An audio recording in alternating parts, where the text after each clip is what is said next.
ನೋಡ್ರಿ ಸಣ್ಣಂಗೆ ಬಿಸಿಲಂತರೂ ಚಾಲು ಆತ್ರಿ. ಶಿವರಾತ್ರಿ ಶಿವ ಅಂತ ಹೇಳಿ ಕೇಸಿಂದ ಬಿಸಿಲಂತೂ ಬಂದ ಬಿಡ್ತ್ರಿ. ಈ ಬಿಸಿಲು ದಿವ್ಸಿಗೆ ಬಾಯಿಗೆ ಅಂತರೂ ಏನಿದ್ರು ಊಟ ಅಂತೂ ಸಿಹಿ ಹತ್ತಂಗಿಲ್ರಿ. ಅದಕ್ಕೆ ನಾವ್ ಇಲ್ಲಿ ಇವತ್ರಿ ಮಾವಿನಕಾಯಿ ಚಟ್ಟ ಬಿಸಿ ಬಿಸಿ ಜೋಳದ ರೊಟ್ಟಿ ಮಾಡ್ತೇವ್ ಶಿವ್ರಿ. ಜೋಳದ ರೊಟ್ಟಿ ಮಾಡೋದಕ್ಕ ಇಲ್ಲಿ ನೋಡ್ರಿ ರುಚಿಗೆ ತಕ್ಕಷ್ಟು ಉಪ್ಪು ಹಾಕಿದೀವಿ, ನೀರ್ ಹಾಕಿದೀವ್ರಿ. ಕಳ ಹೆಸರು ಬಂದದ್ದು ನೀರ್ ಹಾಕಿ ಕೆಸಿಂದ ಈ ರೀತಿ ಒಂದ್ ಸ್ಪೂನ್ ತಗೊಂಡ ಚಲೋ ತಂಗಿ ಅದನ್ನೆಲ್ಲ ಮಿಕ್ಸ್ ಮಾಡ್ಕೋದ್ರಿ. ನೀರೊಳಗೆ ಹಿಟ್ಟ ಮಿಕ್ಸ್ ಮಾಡ್ಕೊಂಡ್ ಈ ರೀತಿ ಒಣ ಹಿಟ್ಟು ಹಾಕೊಂಡ್ ಚಮಚೆ ತಕೊಂಡ್ ಬಿಡುದ್ರಿ. ಇಲ್ಲಿ ನೋಡ್ರಿ ಇದು ಗ್ಯಾಸ್ ಮೇಲೆ ತವ ಅಂತೂ ಇಟ್ಟದಿವ್, ತವ ಕಾದೈತ್ರಿ. ಈ ರೀತಿ ಒಂದ್ ಸ್ವಲ್ಪ ಎಣ್ಣೆ ಹಚ್ಚುದ್ರಿ ತವಾಕ. ಈಗ ಏನೈತಿ ಇಲ್ಲಿ ಹಿಟ್ಟು ನಾದಾಕತ್ತೀವಿ ನೋಡ್ರಿ. ಈಗ ಜೋಳದ ಹಿಟ್ರಿ, ಯಾಕಂದ್ರ ಬಿಸಿಲು ದಿವ್ಸಿಗೆ ಇನ್ನಂತರೂ ಚಪಾತಿ ಒಲ್ಲೆನ ಅನ್ನಿಸ್ತೈತ್ರಿ. ಈ ರೀತಿ ಬಿಸಿ ಬಿಸಿ ರೊಟ್ಟಿ ಮಾಡ್ಕೊಂಡ್ ಯಾವರ ಕಲ್ಲಾಗಿನ ಚಟ್ನಿಗಳ ಸೈಡ್ ಉಪ್ಪಿನಕಾಯಿ ಅಂತರೂ ಕಂಪಲ್ಸರಿ ಬೇಕ್ರಿ. ಉಪ್ಪಿನಕಾಯಿ ಆಗ್ಲಿ ಪುಂಡಿ ಪಲ್ಯ ಆಗ್ಲಿ ಒಟ್ಟು ಹುಳಿ ಹುಳಿ ಹುಳಿ ಬೇಡ್ತೈತ್ರಿ. ಈ ದಿವ್ಸಿಗೆ ಜೋಳದ ಆಂಬ್ಲಿ ಆಗ್ಲಿ ರಾಗಿ ಆಂಬ್ಲಿ ಆಗ್ಲಿ ಈ ರೀತಿ ಒಂದ್ ಏನ್ರ ಇದ್ರನ ಊಟ ಒಂದ್ ಸ್ವಲ್ಪ ಸಿಹಿ ಹತ್ತೈತ್ರಿ. ಅದಕ್ಕೆ ನಾವು ಇವತ್ತ ಇಲ್ಲೇ ಜೋಳದ ರೊಟ್ಟಿ ಮಾಡೋದು ತೋರ್ಸಾಕತ್ತೀವ್ರಿ. ನೋಡ್ರಿ ಈಗ ಇಷ್ಟಿಷ್ಟ ತಗೊಂಡ ಈ ರೀತಿ ನಾದ್ಕೊಳಕತ್ತೀವ್ರಿ. ಇಲ್ಲಿ ನೋಡ್ರಿ ಉಳ್ಳಿ ಆ ಕಡೆಯಿಂದ ಈ ಕಡೆ ಮಾಡ್ಕೊಂಡು ಒಣ ಹಿಟ್ಟೊಳಗೆ ಎದ್ದಿ ಮೂರು ಬಳ್ಳ ಅದ್ರ ಮ್ಯಾಲ ಮೂಡಿಸಿ ಈ ರೀತಿ ಒಂದ್ 2 ಸಲ ಬಡ್ದಂಗ್ ಮಾಡಿ ಅದನ್ನ ತಕ್ಕೊಂಡ್ ಕೆಸಿಂದ ಬಡ್ಡ್ಯಾಗ ಹಿಟ್ಟು ಹಾಕಿ ಬಡಿಯಾಕ ಚಾಲು ಮಾಡೋದು ನೋಡ್ರಿ ಜೋಳದ ರೊಟ್ಟಿ. ನೋಡ್ರಿ ಈಗ ಇಲ್ಲಿ ಈ ರೀತಿ ಬಡ್ಕೋತ ಹೋಗುದ್ರಿ. ಯಾಕಂದ್ರ ಎಂತ ಇದಿದ್ರು ಸುಗರ್ದವ್ರ ಅದಾರ ಅಂದ್ರೂ ಈ ಬಿಸಿಲು ದಿವ್ಸಿಗೆ ಒಂದ ಯಾಕಾವತ್ತಕ್ ಬಿಸಿ ಬಿಸಿ ರೊಟ್ಟಿನ ತಿಂತಾರ್ರಿ. ಕರೆ ಚಪಾತಿ ತಿನ್ನೋದ ಕಡಿಮ್ರಿ. ಇಲ್ಲ ಚಾಲು ಆತ ಬಿಸಿಲ, ಯಾಕಂದ್ರ ನೀರ ಭಾಳ ಜಾಸ್ತಿ ಕುಡಿಸ್ತೈತ್ರಿ. ಹಿಂಗ ಜೋಳದ ರೊಟ್ಟಿ ಮಾಡೋದು ನಾವು ಇವತ್ತಿನ ರೆಸಿಪಿ ಒಳಗ ತೋರ್ಸಾಕತ್ತೀವ್ರಿ. ನೋಡ್ರಿ ಈಗ ಎಡ್ಡು ಕೈಲಿ ಈ ರೀತಿ ಒಂದಿಟ ಹಿಟ್ಟೊಳಗೆ ಕೈ ಎದ್ದಿ ಬಡ್ಕೋತ ಹೋಗುದ್ ನೋಡ್ರಿ.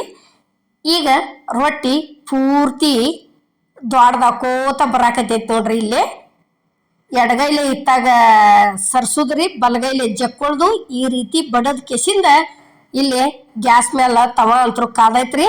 ಈ ಬಡ್ದಂತ ರೊಟ್ಟಿ ಹೋದ ತವಕ್ ಹಾಕಿದೀವಿ ನೋಡ್ರಿ. ಈಗ ನೋಡ್ರಿ ಇಲ್ಲೇ ಇಷ್ಟ ಆದಿಂದ ಏನೈತಿ ಇಲ್ಲೊಂದು ಕಾಟನ್ ಬಟ್ಟೆ ನೀರೊಳಗೆ ಎದ್ದಿ ಈ ರೀತಿ ಹಚ್ಕೋತ ಬರುದ್ ನೋಡ್ರಿ. ಈಗ ಇಲ್ಲೇ ಹಚ್ಚೋದು ತೋರ್ಸಾಕತ್ತಿದ್ವು ನೋಡ್ರಿ. ಸ್ವಲ್ಪ ಅರ್ಬಿ ದ್ವಾಡ್ ತಗೋತ ತಿಳ್ಕೊರಿ. ಕಾಟನ್ ಬಟ್ಟೆ ಈ ರೀತಿ ಒಂದ್ಸಲ ಹಿಂಗೆ ತಿರ್ವ್ಯಾಡ್ ಬಿಟ್ರ ಪೂರ್ಣ ಆಗೇ ಬಿಡ್ತತ್ರಿ. ಈಗ ತಿರುವಿ ಹಾಕಿದೀವಿ ನೋಡ್ರಿ ರೊಟ್ಟಿ. ತಿರುವಿ ಹಾಕಿಸಿಂದ ಈಗ ಮತ್ತ ಇತ್ತಾಗ ಉಲ್ಟಾ ತಿರುವಿ ಹಾಕ್ತಿವಿ ನೋಡ್ರಿ. ಪೂರ್ಣ ಬೆಂದ ಐತಿ ನೋಡ್ರಿ. ಈಗ ಅಲ್ಲಿ ಕಣ್ ಮೂಡಿ ಐತಿ ನೋಡ್ರಿ. ಈ ರೀತಿ ಕಣ್ ಮೂಡಿದ್ವು ಅಂದ್ರ ರೊಟ್ಟಿ ಪೂರ್ತಿ ಬೆಂದತ್ತ ಅರ್ಥದು. ಮತ್ತ ಈ ರೀತಿ ಉಬ್ಬೆನ ಬರ್ತಾವ್ರಿ. ಪ್ರತಿಯೊಂದು ರೊಟ್ಟಿಗಳು ಇದೇ ರೀತಿನ ಉಬ್ಬತಾವ್ರಿ. ನೋಡ್ರಿ ಈಗ ರೊಟ್ಟಿ ಬಡದ್ ತೆವಿಗೆ ಹಾಕಿ ನೀರ್ ಹಚ್ಚಿಂದ ಜಲ್ದಿನ ತಿರುಗಿ ಹಾಕ್ಬೇಕ್ರಿ. ಅಂದ್ರ ಈ ರೀತಿ ರೊಟ್ಟಿ ಹೊಟ್ಟಿ ಉಬ್ಬಿ ಬರ್ತಾವು. ಇಲ್ಲಿ ನೋಡ್ರಿ ಮಾವಿನಕಾಯಿ ತೊಳೆದು ತಗೊಂಡದಿವು. ಒಂದ 3 ಮೆಣಸಿನ್ಕಾಯಿ ಹಾಕಿವ್ರಿ ನಾವು ಕಲ್ಲೊಳಗ. ಮೆಣಸಿನ್ಕಾಯಿ ಹಾಕಿ ಏನತಿ ಫಸ್ಟ್ ಮೆಣಸಿನ್ಕಾಯಿ ಸಣ್ಣ ಮಾಡ್ಕೋಬೇಕ್ರಿ. ನೋಡ್ರಿ ಈಗ ಇಲ್ಲಿ ಜೀರಿಗೆ ಹಾಕಾಕತ್ತೀವ್ರಿ. ಜೀರಿಗೆ ಅದ್ದಿಂದ ಇವು ಬೆಳ್ಳುಳ್ಳಿ ಅದಾವ್ರಿ, ಇವು ಕರಿಬೇವಿನ ಎಲೆ ಅದಾವ್ರಿ. ಇವನ್ ಫಸ್ಟ್ ಮೊದಲ ಸಣ್ಣ ಮಾಡ್ಕೋಬೇಕ್ರಿ. ನೋಡ್ರಿ ಈಗ ಇಲ್ಲೇ ಈ ರೀತಿ ಸಣ್ಣ ಆದಿಂದ ಇಲ್ಲೇ ಒಂದ್ ಸ್ವಲ್ಪ ಸಕ್ರೆ ಹಾಕಿದೀವ್ರಿ. ಇದೇನತಿ ಕಡ್ಲಿಬೇಳೆ ಹಾಕಿದೀವಿ ನೋಡ್ರಿ. ಪೂರ್ತಿ ಹುಳಿನ ಬೇಕಪ್ಪ ಅಂದ್ರ ಸಕ್ರೆ ಹಾಕೋದು ಬಿಟ್ಟ ಬಿಡ್ರಿ. ನಮಗ್ ಭಾಳ ಹುಳಿ ಹತ್ತೈತೆ ಅನ್ನೋರಿದ್ರ ಒಂದ್ ಸ್ವಲ್ಪ ಹಾಕೋರಿ. ಬ್ಯಾಡ ಅಂದ್ರ ಒಂದ ಹಳ್ಳ ಬೆಲ್ಲ ಹಾಕೋರಿ ನಡಿತೈತಿ. ನೋಡ್ರಿ ಈಗ ಇವನ್ನ ಪೂರ್ಣ ಇವನೊಂದಿಟ್ಟು ಸಣ್ಣ ಮಾಡ್ಕೋಬೇಕ್ರಿ ಕಡ್ಲಿಬೇಳಿ. ಈ ಕಡ್ಲಿಬೇಳಿ ಎಲ್ಲ ಸಣ್ಣ ಆದಿಂದ ಇಲ್ಲಿ ಏನೈತಿ ಮಾವಿನಕಾಯಿ ಹೆರಿ ಹೆರಿಯಾಕತ್ತೀವಿ ನೋಡ್ರಿ.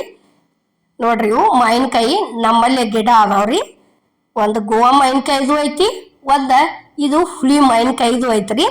ನಮ್ಮಲ್ಲಿ ಇವ ಗಿಡದ ತಗೊಂಡ ಇವತ್ತು ನಾವು ಮಾವಿನಕಾಯಿ ಚಟ್ನಿ ಮಾಡಿ ತೋರ್ಸಿವ್ರಿ.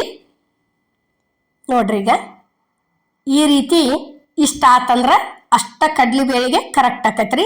ಈಗ ಕೊತ್ತಂಬರಿ ಹಾಕಿದ್ವಿ ನೋಡ್ರಿ. ಕೊತ್ತಂಬರಿ ಹಾಕಿ ಚಲೋ ತಂಗಿ ಇದನ್ನ ಕಡ್ಲಿಬೇಳೆ ಜೋಡಿ ಮಿಕ್ಸ್ ಮಾಡ್ಕೋತ ಹೋದಿವ ತಿಳ್ಕೊರಿ.